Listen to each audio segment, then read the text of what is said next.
was fun, wasn't it? Welcome back. You're here with the Singapore FinTech Festival in the Europe, Middle East and Africa zone of our live 24-hour coverage. So it's all about building a sustainable business now. All of this is part of the Investor Summit. In our next session, Chloe James, who is Group Director of Media and Communications for RFI Group, will moderate a fireside chat with Kristo, Käärmann, who is co-founder and Chief Executive Officer at TransferWise. They will be talking about key points in building a sustainable business and the challenges that come along with that. So let's join Chloe and Kristo and check into their conversation. Thank you so much. Hello, Singapore FinTech Festival. So wonderful to be here. Chloe James from RFI Group and Breaking Banks. Really delighted to be chatting with a good friend, an old friend, Kristo Käärmann, CEO and founder of TransferWise, all the way in Estonia, and we will come to that. You'll see him shortly in his log cabin. We are going to be talking about sustainability of a business for the next 28 minutes, and he has done this in absolute droves, and we've been chatting about it just before coming to air. So, Kristo, how are you? Thank you very much, Chloe. Really happy to be here. I thought the best way, if I'm dialing in from Estonia, it has to be in a log cabin. So hopefully it's kind of serving the purpose for everyone. But good to be on the festival again.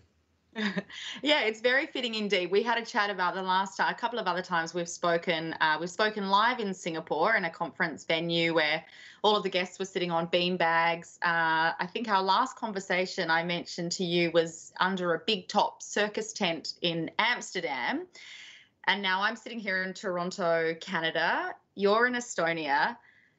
Talk to me about, let's just dive in, TransferWise the last 11 months, COVID, it's just been so huge and so impactful on the economy, on health, on the world. How have you been leading the team over the last 11 months? And talk to me a little bit about not being in London at the moment and being in Estonia instead. For sure. These are all big questions. And to be honest, I think we're going to look back into this year. And even now, thinking back to February, March, when the lockdowns started and the virus started ravaging across Europe and then in the US, if you kind of think back to these days, really what went through our minds, and I think many other business leaders at the time, was, okay, so can we actually run our team, our company, our service in this environment? We don't remember this anymore. It feels so normal. We wake up, go to Zoom, and it's just kind of our life now. But back in the day, it was these three things. First of all, for us was, can we as a team keep operating? For us, it was really easy. Like, we're a distributed team anyway. We're in 14 different offices. It's about 2,000 of us now. So we're kind of used to working on Zoom, so a lot of other tech businesses didn't find that particularly problematic. But then the next question is, okay, are the banks still going to be working? Because we're moving money between like banks in one country and banks in another country. Are these networks still going to be operating? And that was actually a pretty big question in February. When the lockdown started, I think it worked impressively well. I think the entire money system or a financial system, it feels that actually has survived the onset of the pandemic and the lockdowns really, really well. We saw, I think on our network, we had some delays in Bangladesh and some in Nepal, and some remote places where we're having some issues for a few days. But generally, everything has pretty much come back to normal, and I'm happy to see that the financial system seems to be operating. Yeah, fantastic. One of my other conversations at the Singapore FinTech Festival has been with Noel Quinn, the Group Chief Executive of HSBC, and it's interesting that you talk about numbers there. So there's 2,000 employees at TransferWise and making sure everyone can work effectively. He told me about his 235,000 staff and being able to work remotely. And then I'm just linking that in with you talking about working with banks, and that's a really interesting comparison that I'm sure a lot of tech companies have really had to, I mean, you guys are fine. You're on Slack, you're on Zoom, you're on everything else just working away typically anyway prior to the pandemic. But a lot of the traditional providers have really had to struggle with that, being able to operate their businesses when they're so used to going into that office every day. It was just an interesting comparison just between the two conversations between both executives. Talking about sustainability, you've had your fourth consecutive sort of year of growth and profitability. How has that sort of played out? And I just wonder whether you've had to pivot your plans since February, or have you kind of just been full steam ahead doing what you had planned back at sort of the start of the year or even to last year? We're pretty much full steam ahead because our mission hasn't changed. I started doing this thing 10 years ago, trying to figure out how do we move money instantly from one country to another and make it not cost an arm and a leg, and how to do it most conveniently for businesses, for consumers. So through these 10 years, we've expanded pretty much all around the world, and we keep doing that. So only last week we launched our service in Indonesia for the Indonesian people, so they can transfer to the rest of the world. And this mission hasn't really changed by the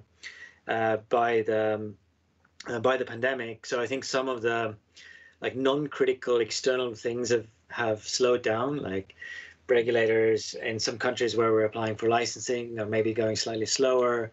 Some of our partners have their hands full with everything else that's going on. So some processes externally have slowed down slightly. But as you gave the HSBC example, I do think that from the operating perspective, actually the banks have exceeded my expectations that we were worried about them when we started. For ourselves, the mission hasn't changed. We're kind of adjusting as we go through, but for the time being, it was just leaked, I think yesterday, that we're hiring 750 people in the next 6 months. There's lots to do. That hasn't changed, unfortunately. Well, that's fortunately. I mean, I'm glad, because probably those 750 people are really looking for something at the moment. There are so many people who have been really deeply affected by this crisis and, furloughed and lost their positions. So to be in a position to be offering roles, I salute you. I mean, that's absolutely amazing. The Indonesia growth, and then I know that you've also had some growth in Australia, my hometown, or some work happening in Australia. Can talk a little bit about that, and also I guess growth corridors, where you're looking to and why at the moment. Some of those, maybe the Indonesia and the Australian example. For sure.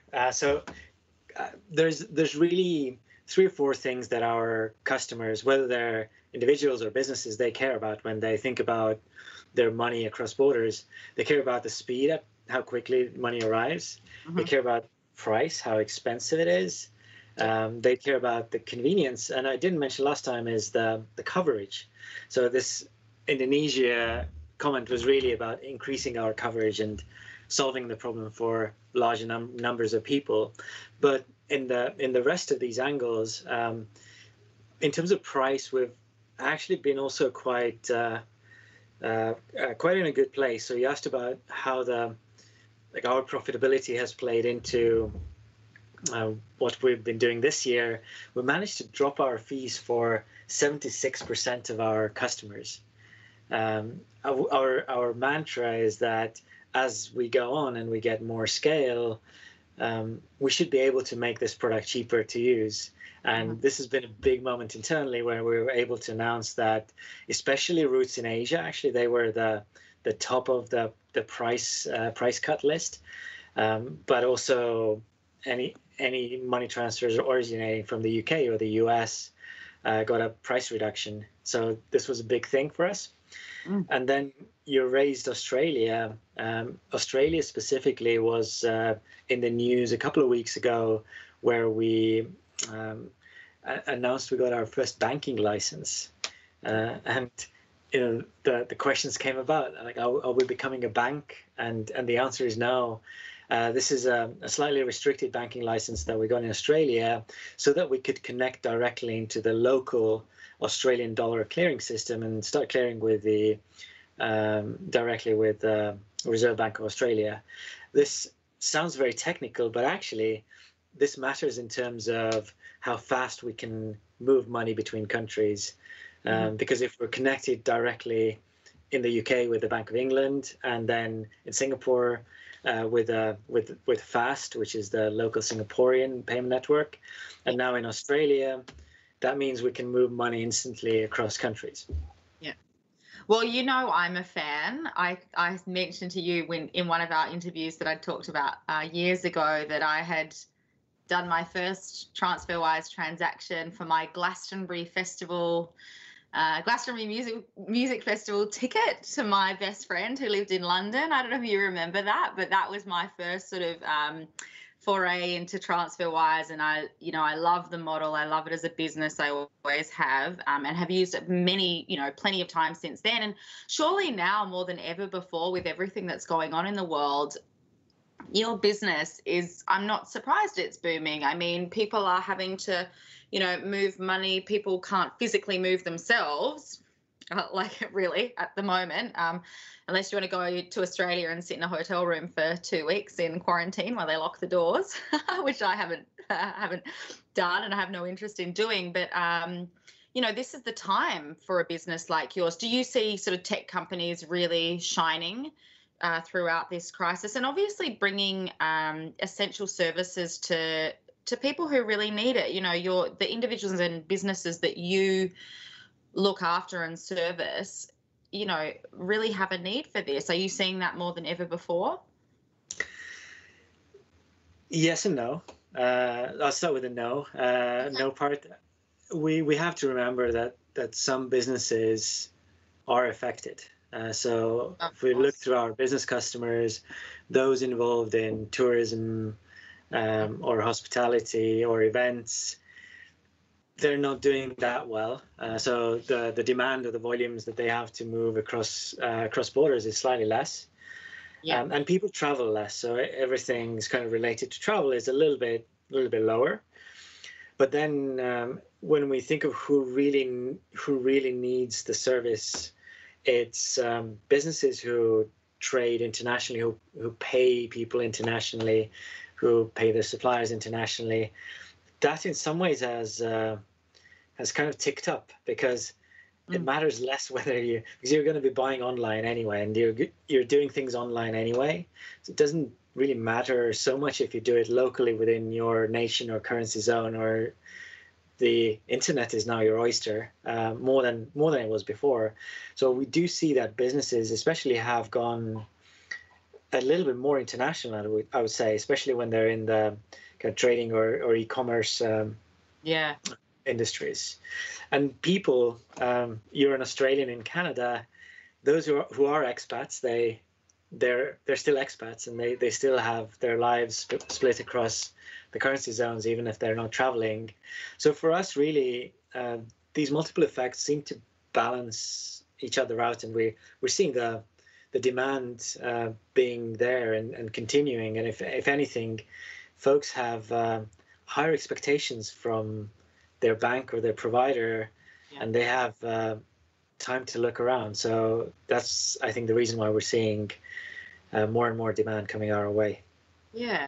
And it's competitive. I mean, it sounds like it's kind of a competitive time because, as you say, people have the chance to look around and for all the different providers that they use. I can certainly vouch for an increase in shopping online in this house. I feel like Amazon delivers me a surprise gift every day at the moment. I've never used anything so much in my life. It's absolutely insane.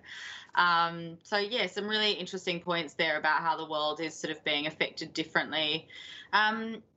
You know that I'm a group media director at RFI Group, a data and insights provider, and I know that we've done a little bit of work with you in the past. It's always just a nice question that we love to ask, because that's it's our bread and butter. It's what we love about how a company like yours uses the data and insights that they receive to really drive decision making about how to sort of look after your customers, how to understand what they need, and other opportunities available?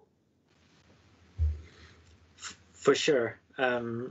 Data, especially these days, when we're serving 9 million customers now, it's very important that we talk to customers.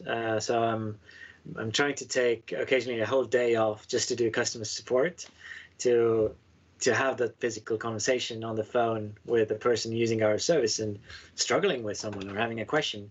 That's really, the qualitative side is super important. But to be fair, these products and services at the scale must be run by numbers, and this matters. This kind of research, quantitative research, really matters a lot. So for example, we have this this challenge that as we're expanding, the world's our oyster. Where do we bring TransferWise next? And we could make a strategic analysis about this, or try to compare some like market data. But we found that the thing that actually makes most sense is following our customers. So we have this thing called currency wishes. So if you come to TransferWise and you want to send money to a country that we don't support yet, or you are in a country that we don't support yet, we will let you log a currency wish. So our team picks it up every end of the month and looks at which are the highest requested countries. And then it doesn't really matter what the strategic analysis is. This is where we should be, because there are people there who want our product today. Yeah, like ask the customers and ask the people who matter and who use it. That is proper direct market research right there about who needs it, where, when, and why. You touched a little bit before, and I'm just obviously, conscious we're at the Singapore FinTech Festival. We are at the Singapore FinTech Festival virtually. And I know that you have recently just joined MAS's FAST scheme, I believe the first European business to do so. Can you just talk a little bit to that and how you're sort of hoping to, I guess really sort of use that partnership in the work that TransferWise is doing? For sure. I would even use this opportunity for two things. One is, why are we connecting into those direct payment systems, and why is it important for regulators, the central banks, the governments to open these up to the non-banks? Because this is how we make these instant payments happen. So 32% of the TransferWise transactions today already arrive in less than 20 seconds. So in your case, money leaving your Australian bank and arriving in your Canadian bank in less than 20 seconds would be an example of the instant transfer. Unfortunately, only 30% of our transfers end up being instant. So there's still lots of room to improve. And the way that we improve is by linking into those local payment systems, as we talked about Australia before. Now, the challenge here is that oftentimes, historically, they've been kind of run by clubs of banks, and they've been kind of restricted to a very closed group of kind of providers who can access this. But as we see now happening around the world, I was talking to the Budapest segment of the conference earlier. We're now connected to the Bank of England clearing, to the Hungarian central bank and their 3 payment systems. MAS just announced our integration that's probably going to go live early next year, and we're paving the way in Australia. So this is starting to become a pattern, and the people who win it are the consumers, because they get these faster and much cheaper payments. Actually, an example, I'll use Hungary. It used to cost us about 55 euro cents to deliver money to Hungarian bank accounts, and we had to charge it to our customers. If you were sending money to Hungary, 55 cents of that would go towards us executing the payment. Soon we're going to be able to drop the fees there, because with this direct integration, that cost has dropped from 55 cents to about 7 cents. So there's like real benefits that we're able to pass over to our consumers. That's what we're quite excited about. I bet it sounds really exciting. I was just having a think then about, you're just sort of talking about moving money from my Australian account to my Canadian. I was thinking about, my parents or people of an older generation doing these kinds of things now. Are you seeing, just since we last spoke, because I think our last conversation was probably 2 years ago, and the one prior to that maybe a year or so before that, are you seeing a broader spread of users of TransferWise now than perhaps you were back then? I mean, it's such a sort of techie young thing to do, you think, but are you getting more of a spread? It's hard to say. I don't have, you're the person of data, so I'm not going to be able to give you the we can help you out on that.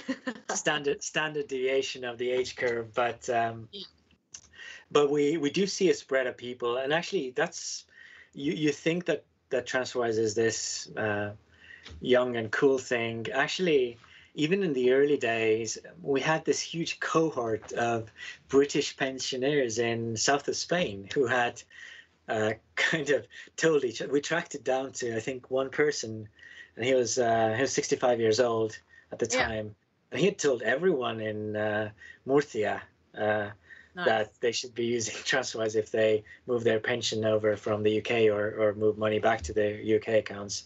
So actually, this has been a tool for the retirees already some time ago.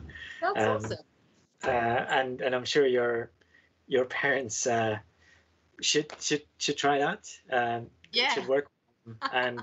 And it does set a standard for us, of course, that we need to make the app and the experience slick enough that if you didn't grow up on your mobile, then you should still be able to use it. So that's definitely an internal challenge. Absolutely. Can I use this moment just to actually come back to the MAS question that you asked? Of course. I think when we're talking on the MAS or the Singaporean FinTech Festival, I must give this example as a reminder, because I don't know if I told you this before. When we started working in Singapore, it was I think 2016 or 2017, and the rules were such back then that we needed to hire a person. We actually had someone from Singapore working in our Tallinn office, and they opened an office in Singapore with their whole job being accepting prospective customers who wanted to use TransferWise, but we couldn't onboard them online. They had to come and meet Jack, was the name of the guy, show them the document, get it scanned, and they could then start using the app. So this feels like this was just yesterday, and I've been genuinely impressed and been telling that to other regulators around the world, that the speed at which Singapore is moving is actually very, very impressive. There are good regulatory environments elsewhere, like Europe is in a good place, and the UK.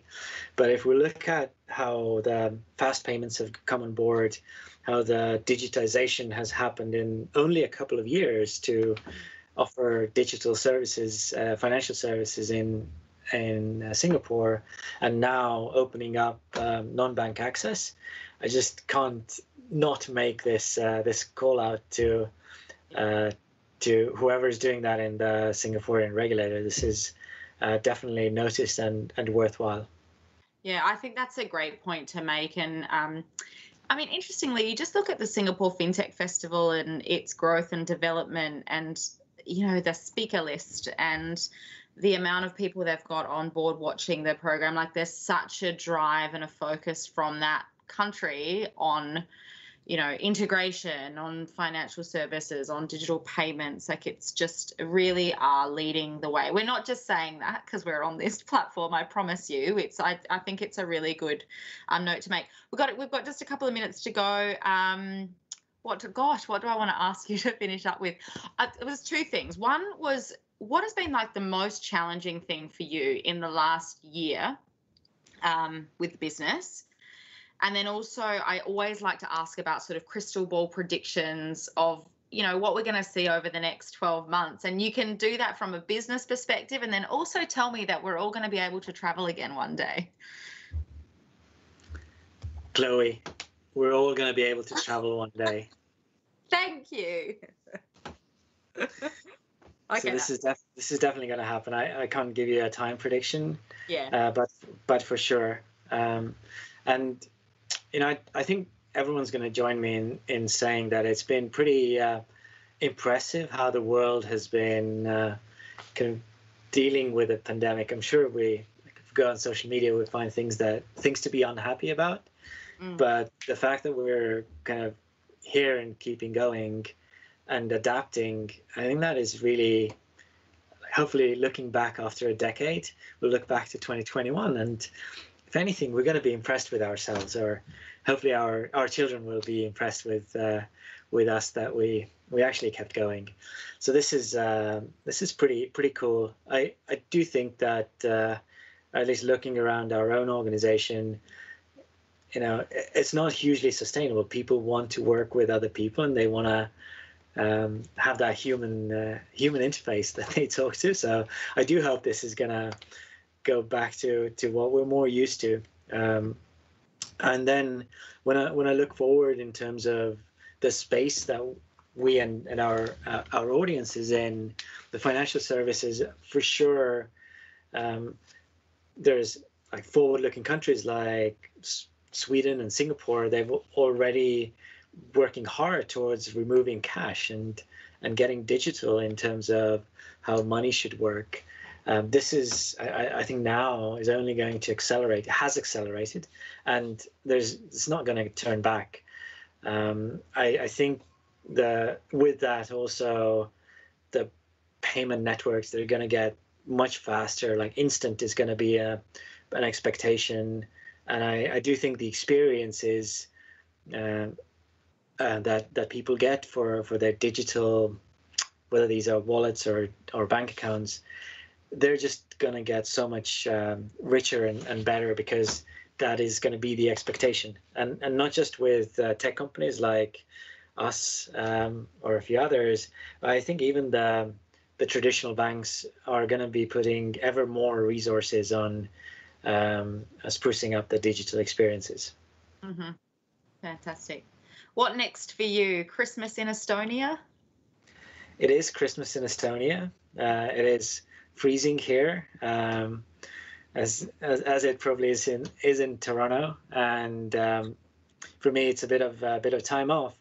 And our list is long. What we need to get done in the next year, in 2021. We've announced we'll hire 700 people.